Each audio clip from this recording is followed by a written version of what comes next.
welcome back to the breakdown. Today I'm going to be teaching you guys how to get furniture in Minecraft 1.13 or 1.13.1. This adds a ton of awesome furniture to the game and I think you guys will really like it. But first, a message from our sponsors, which is game servers. Go to the first link down below, the breakdown.xyz/MC server to get an awesome 24-hour DDoS protected Minecraft server for just $1 per month. We personally use game servers and we absolutely love them. Again, that is the first link down below, the breakdown.xyz/MC server. Nevertheless, let's go ahead and get the furniture data pack installed. Now, this is a mod technically in the fact that it modifies Minecraft, but it's a data pack, meaning you don't need Forge or Light Loader or any of these dependency mods to get this to work. It just works out of the gate awesomely, right? So here it is. I'm going to go over it a little bit here and we'll show some stuff off in game, but it's pretty packed full. So in order to craft furniture, you do need to create a special crafting table, right? It's very easy to do that. You make a normal crafting table, put it in a, crafting block here, your crafting area, and boom, you get a special crafting table just for furniture. Then you can do all sorts of stuff, like get a TV and make a TV that actually works and plays stuff, and like make couches and seats and chairs and all sorts of stuff, tables, just so much stuff, bookshelves that you can actually put stuff on, like so many things, and like closets and cabinets, so many things, guys, that it's actually overwhelming all of the stuff that you can add using this this data pack. So let's go ahead and without any further ado get it installed. And you can find the link to this data pack at the second link down below. If you go down there and click that, it will take you here where you want to click on the files button here, and then you do want to click on the most recent version here. It should be for 1.13 or 1.13.1, and just click on that and it will download. Oh, it's actually not going to download, so you're going to click on that, and then you're going to click this download button right here, this gray download button.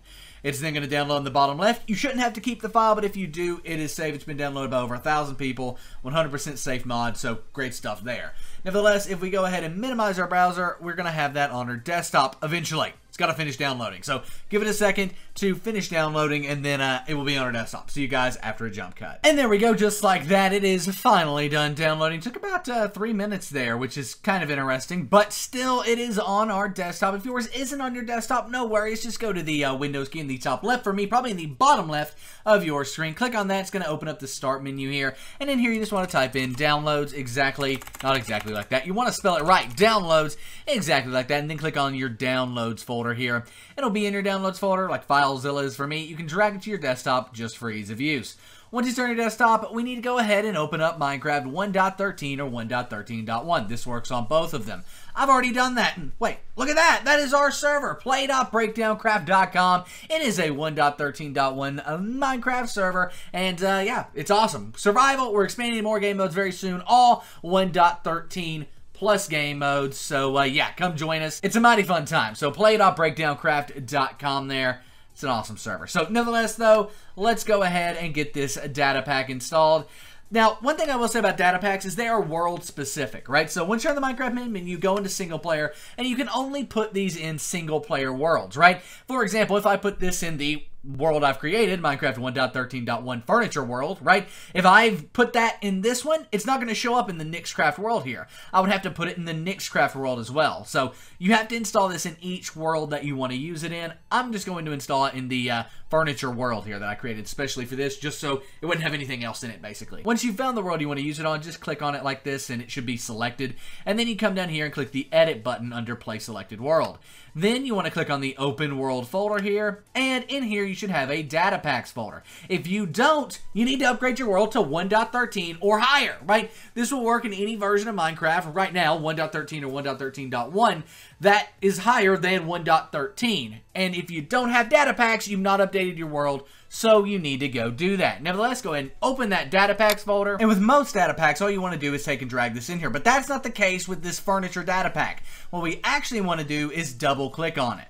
Then it'll open up this, which is just our compressed folder, but we can see that this is a data pack with it and a resource pack with it. So that's the thing about data packs. That's why it's important to look at all the information on every one of them, because if you had just went and dropped this in here like you do with most data packs, it wouldn't have worked. So let's go ahead and take the data pack right here, drag that on over into our data packs folder. Boom, quick and easy. And we need to install this resource pack as well. Doing that's pretty easy. Up here in the top bar, just come back over to where it says .minecraft, then find the resource packs there, double click on that, and drag the resource pack for furniture mods right on into it. Awesome stuff.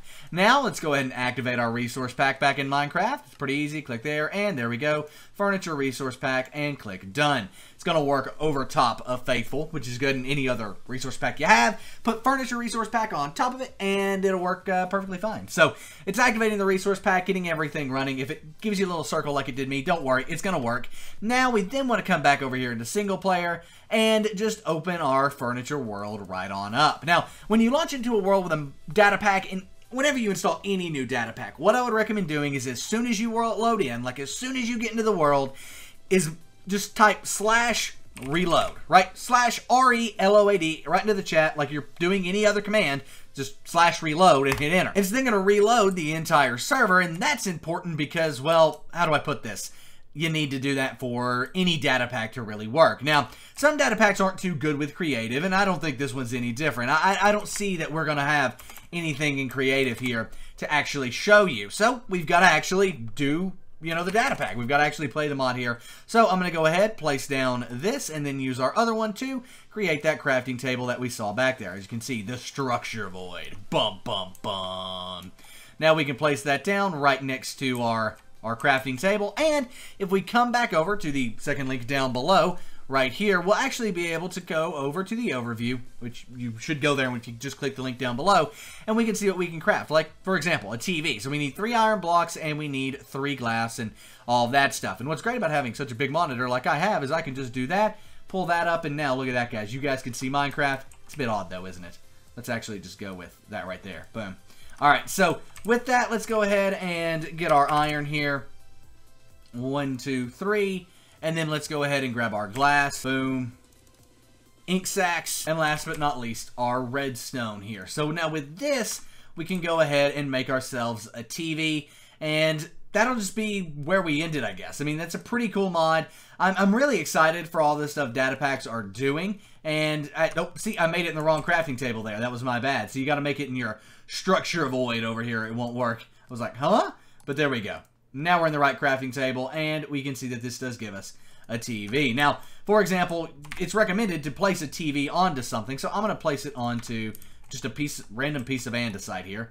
And then we just place down the TV right like so. You want to turn your TV on? Pretty simple stuff.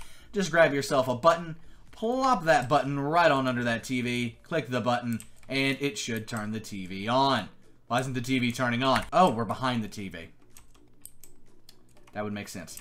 Let's go ahead and move to the other side of the TV here. There we go. TV is now on, and we can see what's going on. This is a really cool mod, guys. I personally am actually thinking about installing this into my Let's Play series. I'm looking at some different data packs to install, and things like a furniture mod seem like it would be a really cool way to kind of take things to the next level, especially whenever you have things like, you know, couches and chairs and all sorts of stuff. My mouse battery is clearly low. I think that says sign off the tutorial, Nick. Anyway, guys, hope you enjoyed this video. If you did, please give it a thumbs up. Subscribe to the channel if you haven't already. Go play on our server, play.breakdowncraft.com, for awesome survival gameplay every single day. Like, it's up 24/7, so it's great. So go check it out, play.breakdowncraft.com. Anyway, again, my name is Nick, and I am out, guys. Peace.